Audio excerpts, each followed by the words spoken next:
Everything begins with financial clarity. The beginning of sovereign soul. Before we had really the question set that we have now was, do you know your numbers? Well, I mean, basically, they said bills go in the drawer. They don't like, they're scared by the notion of even looking at numbers because of what it tells them or what it tells them about themselves. They don't feel like it's going to scare them unless they look at it. I think the Peacock Effect really is living in the moment now, borrowing future from the money for the present moment. When we look at survive, strive, and thrive, is you don't have to wait for thrive to come. The difference between winter and spring or summer is not seasonal in a time perspective. It is a mindset, it is a choice. That is the dilemma that the true squirrel is always in.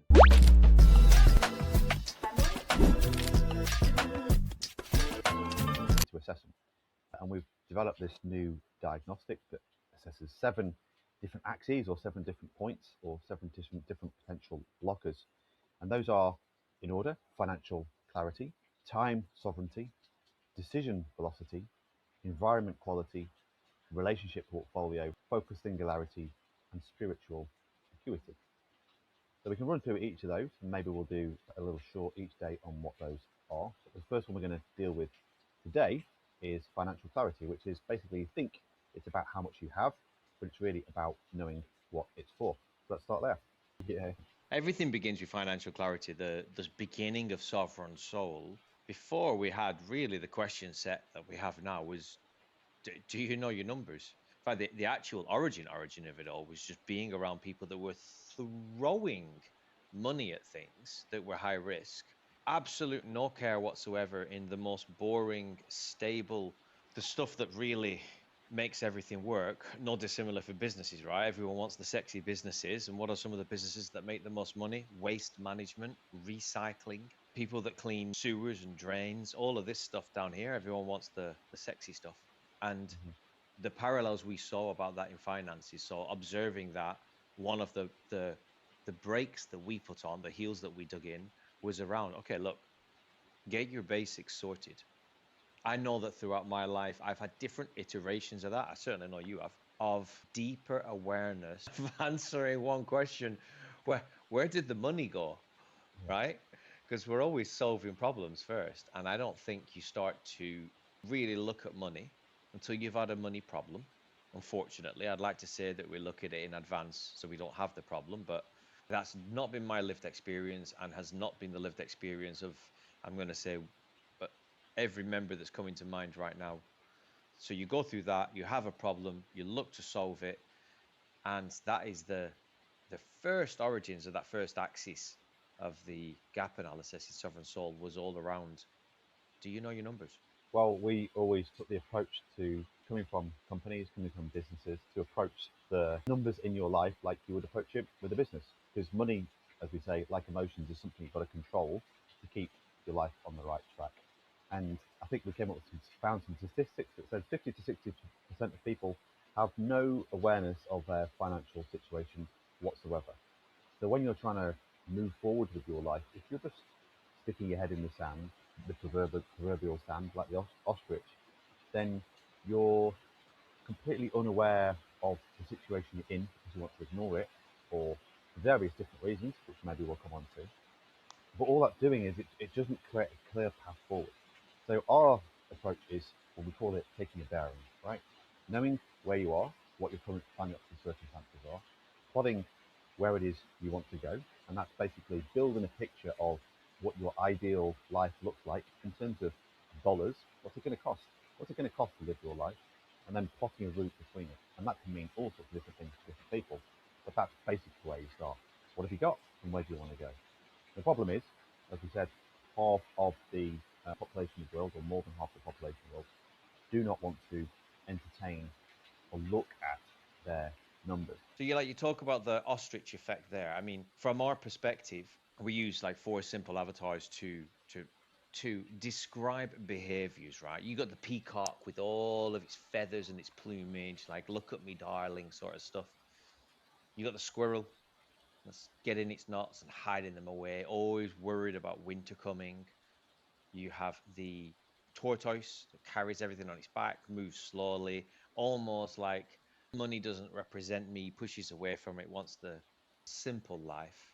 And then you have the ostrich, which is just head in the sand, the letters that come through, the credit card statements. Well, if I don't look at them, they can't hurt me. Now, we're all a little bit of all of them, but each one of them has a lesson that we glean from, and also each one has, like everything, right? It's got two sides to the coin. So you just talked a little bit there about the ostrich effect.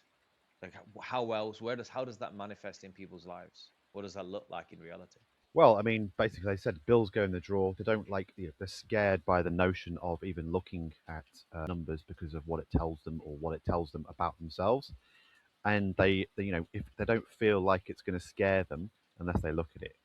And that's, as we said, but most people are going to find themselves making a financial decision or not making a financial decision that they regret because they've done that burying their head in the sand, right? And the sad statistic says that more than half the adults who do not have any sort of financial awareness, i.e., look at what their financial circumstances are, they're never going to improve their economic opportunity.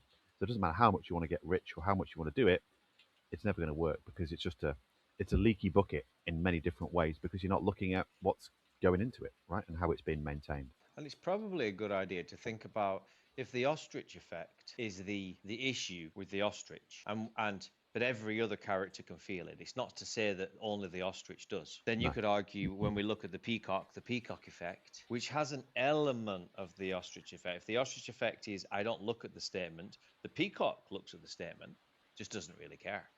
They're spending the money. All the peacock cares about is where's the credit going to come from and can I ride to the next one? If anything, the peacock's got more awareness than the ostrich does, but not for the reason of managing the debt. It's for the reason of stretching the credit. So the peacock effect in that instance is basically where can I get the cash? Borrowing from the future state. Christina, my partner, used to be in recruitment, and she said the number of times you'd work in a month, and let's say on week one you close a big recruitment deal and you get paid your bonus, and your bonus might be 2 grand, right? She said I'd go out and I'd spend 2 grand that week. I haven't earned the bonus yet; it's not even landed. And then when the bonus comes, because you've put this on a card which isn't due here, the bonus comes and you're like, I just got 2 grand.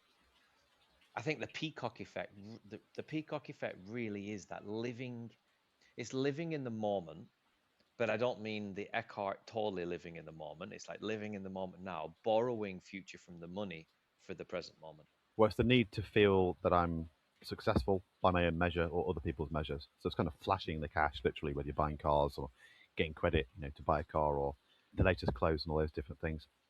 And like you say, the shadows of our upbringings, our money blueprint, how we've inherited like sort of money, the way we view money from parents or circumstances or our upbringing, and they've all got different ones. So that kind of not wanting to trust enough by knowing enough and being educated enough, I guess, about your circumstances and how money works is what's sort of paralyzing for so many people. Even the squirrel, right? The squirrel is going to be the person that's going to be saving, saving, saving, which is a good thing.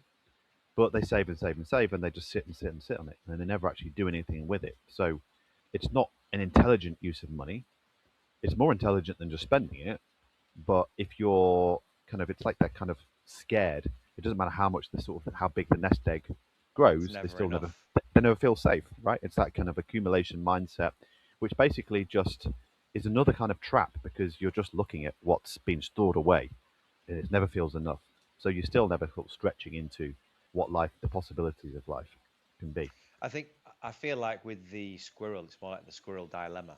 Yeah, because it's one of these things whereby it's not necessarily a problem. And this might be good as we play with these words. Are they all effects or are they like the seven axes? They don't necessarily end in the same word. The ostrich effect, I think, rolls.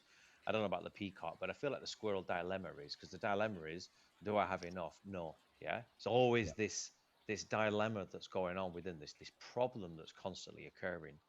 And I can't help but think at the same time of the hamster. Now I know the squirrel and the hamster are not connected, but the hamster, when it's like putting everything in its mouth and all of its cheeks explode, if it could have elastic cheeks or more elastic cheeks, I would put even more in there because it's trying to keep and cram as much, because probably from the animal perspective, it is looking for winter, Mm. but then it always knows spring comes. And that accumulation mindset, if we're going to link the accumulation mindset with the squirrel, let's assume we are. That accumulation mindset is that effectively you're always thinking it's winter. You're all like, because it's never enough, and like all things that move through cycles, you will eventually be in spring. The difference is when we look at stow, grow, and sorry, the difference is when we look at survive, thrive, and thrive, is you don't have to wait for thrive to come. The Mm. difference between winter and spring or summer is not seasonal in a time perspective. It is a mindset. It is a choice. That is the dilemma that the true squirrel is always in.